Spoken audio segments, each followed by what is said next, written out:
wisdom, prudentia, justice, justitia, temperance, temperantia, courage. fortitudo. Applying ancient philosophy to modern life, this is the Sunday Stoic.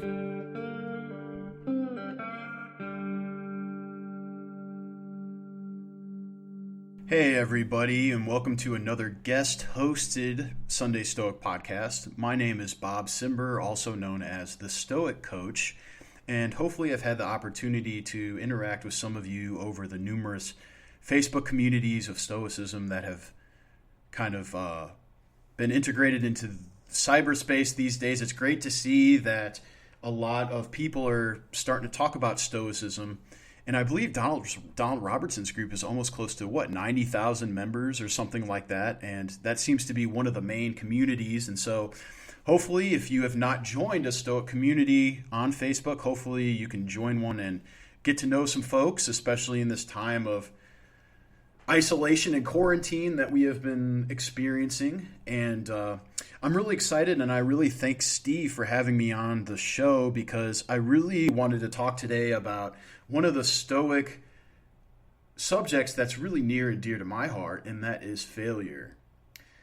You might be saying, "Oh, Bob, why failure? Why are you talking about failure?" Well, the reason why I like to talk about failure is because I feel like we've all, and I know that myself is included, we like to talk about how we've sort of overcome our trials in order to gain higher heights. And I can really say by my past experience, definitely in my career, definitely in my relationships with family, with friends, I can definitely say that as a Stoic practitioner for going on about 9 years now, it's really something that I reflect on often in order to be prepared, in order to negatively visualize what is potentially to come. And so today, I'm going to start off by saying that happy 2021, everybody. And usually with starting off the new year, it is extremely common to not only look at the future, but also to reflect on our lives for 2020 and the year that we just went through, to reflect on the successes and failures of that year. And many people try to evaluate their lives in order to see what aspects require more attention and more effort and more focus for the new year. And so I'm going to talk about failure in regards to these things on this episode today. And while some people might find joy at the triumphs of the previous year, other people might feel the burden of built-up realizations of not achieving what they set out to do. They might, for instance, pity themselves because they did not advance in their career.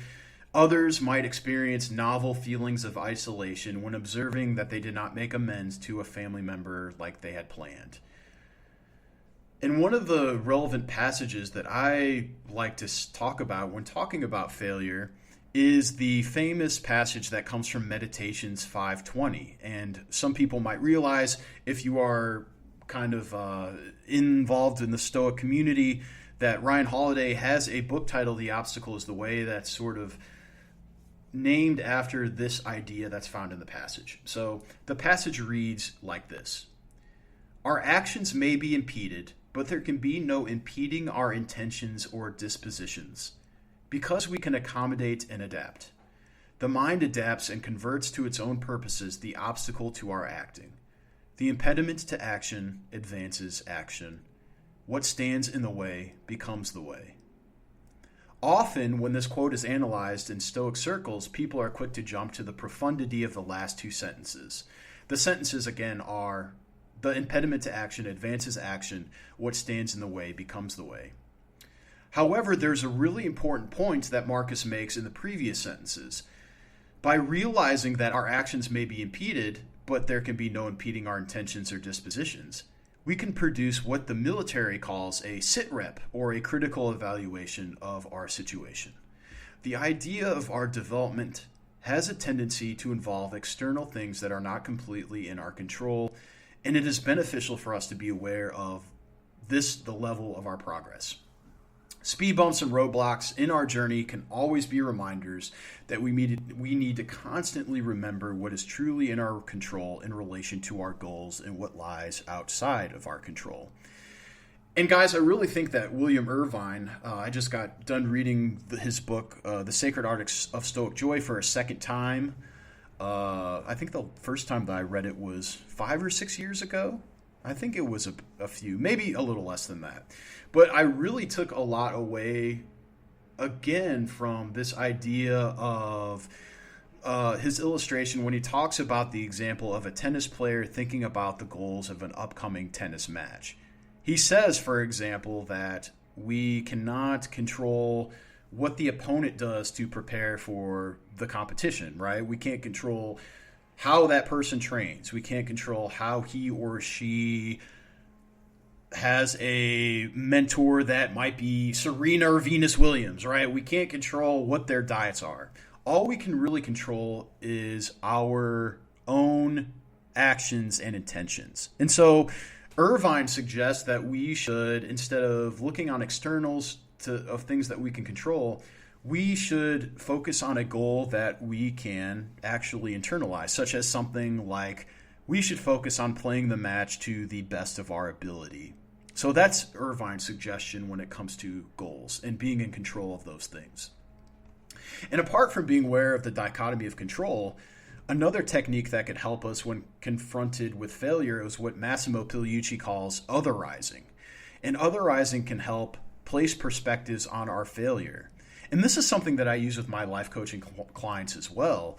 And one of the key passages about otherizing comes from the Enchiridion 26. It says, "We can familiarize ourselves with the will of nature by calling to mind our common experiences. When a friend breaks a glass, we are quick to say, 'Oh, bad luck.' It's only reasonable then that when a glass of your own breaks, you accept it in the same patient spirit. Moving on to graver things, when someone's wife or child dies, to a man we all routinely say, 'Oh, well, that's just part of life.' But if one of our own family is involved, then right away it's 'poor, poor me.' We would do better to remember how we react when a similar loss afflicts others." So in great Stoic fashion, Epictetus suggests that we can expand our outlook and learn more about ourselves if we can put ourselves in other people's shoes. This way, otherizing is similar to the Stoic practice of contemplating the sage, which involves thinking about how a wise person would react to our current circumstance. Otherizing diverges from contemplating the sage because it provides us with a real scenario instead of a thought-up one to contemplate how we would react to things that are commonly deemed as setbacks. To close, it is important to remind ourselves that if we fail, we are in really good company. If we take a large perspective of human ingenuity, failure is commonplace. If we expand our sort of insight, if we expand the timeline of human history, it is filled with failures. And one only has to do a simple Google search to find massive narratives of historical figures who have failed in their lifetime. Not only have societies criticized people pursuing progress, friends and family members have joined in as well. In this year, for 2021, remember that it is in your control to fail well. Fail well, you guys. That's really the message that I wanted to leave with you today. And thanks to Steve, I really wanted to let you know about my handles and what my project is, and I really thank him for the opportunity to talk to you about that. I started a life coaching service that is based 100% on Stoicism, and my expertise is in education. I have a master's in education and my bachelor's in philosophy. And so after these 8 years, almost 9 now, of practicing Stoicism and seeing its awesome effect of lowering anxiety and increasing calmness and balance in my life, I thought, what the heck, might as well, offer a service and individualize lessons to help people with progress in different areas. So right now I'm offering 5 different tracks of services, and they are resilience training, life planning, interpersonal training, self-love, and habit breaking. And all of these tracks are completely based 100% on Stoic principles and Stoic texts. And I would love to talk to you in a short discovery call. It's about 30 minutes. It's always free. You can go ahead and find me at my website at www.stoiccoach.net or on Instagram. My Instagram handle is The Stoic Coach. And also on Facebook, if you search up for the page Stoic Coach, my logo will come up and you can go ahead and shoot me a follow there as well. And guys, I really hope that you have a happy new year for 2021, and be safe. And as always, stay frosty.